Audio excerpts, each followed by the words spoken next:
আজ ফাগুনে আগুন লাগে পলাশে শিমুলে, অজয় সিলাই কংসাবতী দামোদরের কুলে, দিম দিমা দিম দিম দিমা দিম ধামসামা। গুড মর্নিং বন্ধুরা, মহুয়া সাতকাম চ্যানেলে তোমাদের সকলকে স্বাগত।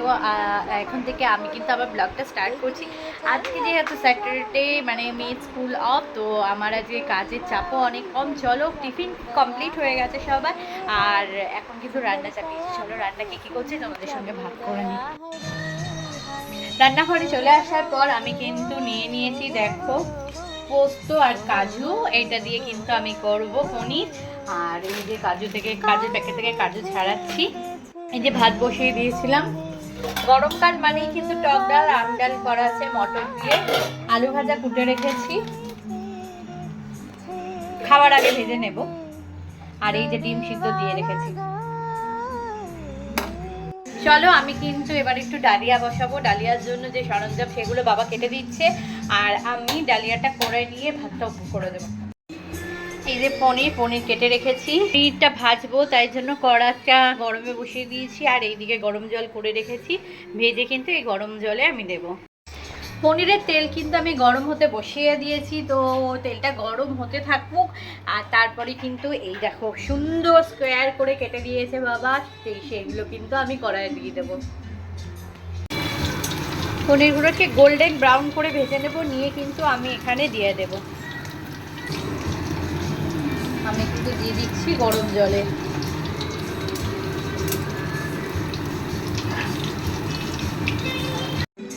আমরা যেমন কিছু মানে রেজালা করি, যেমনভাবে করি, আমি আজকে কিন্তু ঠিক সেইভাবেই করে নিচ্ছি। দেখো পনিরটাকে ভেজে নিয়েছিলাম, তোমরা দেখেছো গোল্ডেন ব্রাউন করে, তারপরে গরম জলে দিয়ে দিয়েছি। দিয়ে আমি কিন্তু পেঁয়াজ আর রসুন এটা পেস্ট করে নিয়েছি, আর এখানে একটু দই নিয়েছি। সঙ্গে দেখো পরিমাণ মতো একটু নুন নিয়ে নিলাম। নুন, দই আর পেঁয়াজ আর রসুনের পেস্টটা দিয়ে আমি ভালো করে মেখে ম্যারিনেট করে রাখবো। এখন কিন্তু ম্যারিনেট করে 10-15 মিনিট রেখে দেবো। তারপরে আমি এখানে কিন্তু যে দেখো সবজি কেটে দিয়েছে বাবা, গাজর, আলু আর তোমার কি রয়েছে, বিনস। তো এইগুলোর একটা কিন্তু ডালিয়া আমি করে নেব।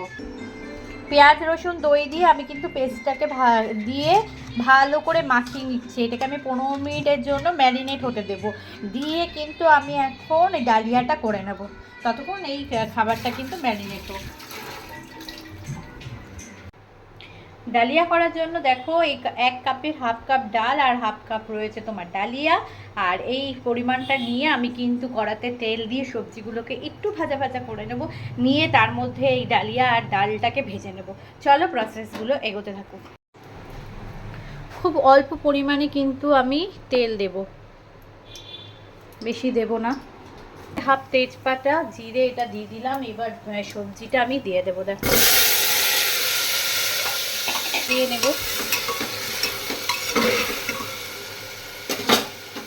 এবার এটার মধ্যে ডালিয়াটা দিয়ে দেব। 3টে মতো কাঁচা লঙ্কা ডালিয়া দিয়ে দিচ্ছি। আদাটা একদম মিহি করে কেটে দেব। আদাটা দিয়ে আমি কিন্তু ভাজছি। এবার পরিমাণ মতো নুন আর চিনি দেব।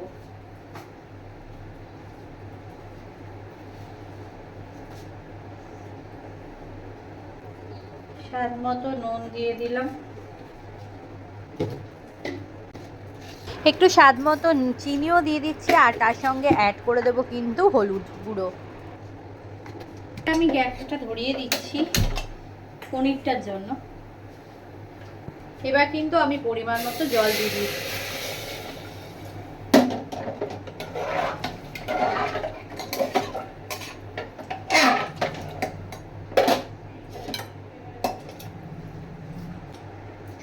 জল দিয়ে সবকিছু দিয়ে এবার কিন্তু আমি কভার করে দিচ্ছি, সেটি হোক। চলো এবার আমরা পনিরের দিকে যাই। কাজু পোস্ত পেস্টটা করে নিই, চলো।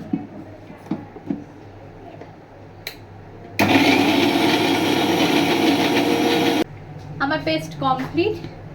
আমি এখন লাইট একটু যে তেলটা ছিল কিন্তু আমি সেই তেলটা ইউজ করছি, আর স্লাইড বাটার দেবো, বেশি দেবো না, কেন বেশি অয়েলি খাবার আমারও পছন্দ হয় না। একটু বাটার দিয়ে দিলাম তেলে। বাটারের সঙ্গে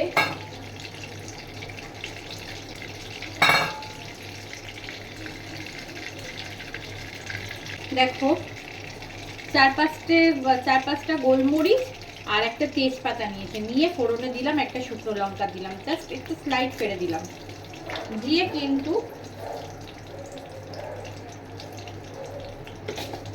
একটু লাইট চিনি দিয়ে দিচ্ছি। আমি এই যে ম্যারিনেট করে রেখেছিলাম দেখো পনিরটা, সেটা কিন্তু কড়াতে দিয়ে দিচ্ছি।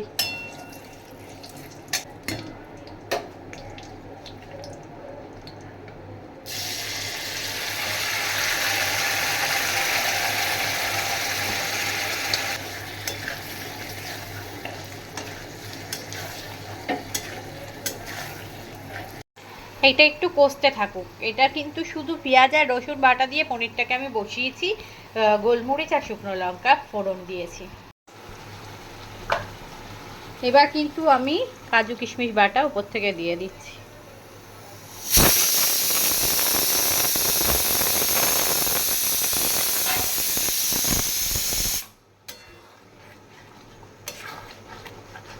একটু নুন মিষ্টিটা দেখে নেবো, ব্যাস হয়ে যাবে কিন্তু।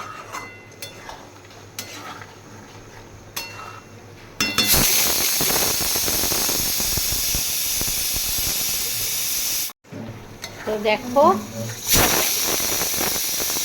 এই হলো ফাইনাল রেজাল্ট।